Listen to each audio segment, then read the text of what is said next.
दक्षिण मुंबईत विशेषतः मी आता भायखळ्यात आहे आणि या ठिकाणी पाऊस आहे तो सकाळपासूनच पडतोय। खरं तर काल रात्रीपासून मुंबईत आहे तर विजांच्या कडकडाटासह या ठिकाणी मुसळधार पाऊस आहे तो काल रात्रीपासून बरसतोय। सकाळी थोडीशी विश्रांती घेतल्यानंतर पुन्हा एकदा पावसाने आहे ती त्याची बॅटिंग सुरू केलेली आहे। सद्यस्थितीत थोडा विश्रांती घेत पाऊस सध्या पडत आहे। मात्र पाऊस ज्या पद्धतीने हवामान खात्याने अंदाज वर्तवलेला आहे की येत्या 48 तासात पुढील 2 दिवसात मुसळधार अतिमुसळधार पाऊस पडू शकतो, अशा पद्धतीचा अंदाज आहे तो व्यक्त करण्यात आलेला आहे। आणि कालपासूनच जे विश्रांती घेतलेली होती पावसाने ते पाऊस आता पुन्हा एकदा सुरू झालेला आहे।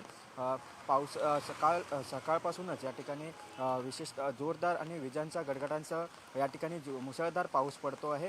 पहाटे थोडीशी विश्रांती घेतल्यानंतर पुन्हा एकदा सध्या पाऊस आहे तो सुरू आहे। दक्षिण मुंबईत सगळीकडेच या ठिकाणी जोरदार पाऊस आहे तो काल रात्रीपासूनच सुरू झालेला आहे।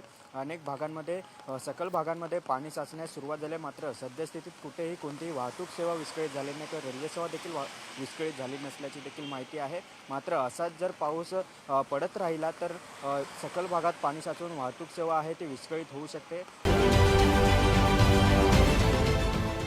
देश विदेशातील प्रत्येक घडामोडींचे लाईव्ह अपडेट मिळवण्यासाठी आता साम टीव्हीच्या सर्व सोशल मीडिया प्लॅटफॉर्मला लाईक, फॉलो आणि सबस्क्राईब करा। तसंच सर्व नोटिफिकेशनसाठी बेल आयकॉन प्रेस करायला विसरू नका।